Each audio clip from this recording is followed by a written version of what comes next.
opportunity to share the journey of my life.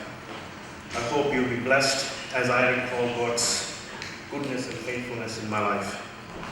Let me start with my father.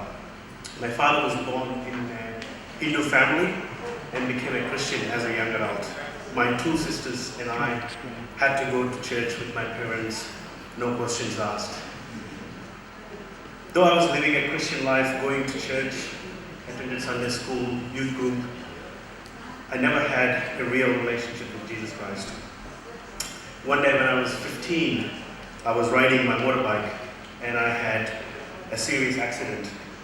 I had injuries to my head, upper body and my arms.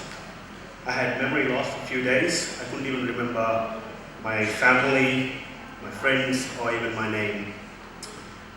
Soon after I was discharged, as I lay in bed recovering, I couldn't stop asking the questions, why am I still alive?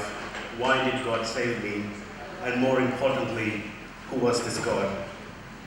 I was going through a stage where questioning Christianity, why we Indians should follow a Western religion.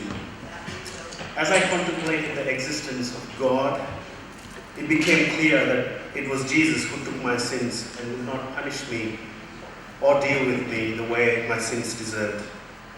My life was filled with bad decisions, and if the Hindu God was looking out for me, the karma that I deserved was death. However, I had been spared in my accident, even though the life that I was living didn't honor God or reflect His glory. It was then I understood there was a God of love, who cared for me, not because I was doing good or I was a good person, because He loved me and I was His child and He made me in His image. Jesus took my sins and shame on the cross. In other words, Jesus took my karma. That was when I stopped being religious and started following Jesus. I understood what it was to accept and live life under God's grace. After I finished schooling, I came to Australia in 1997 to study hospitality.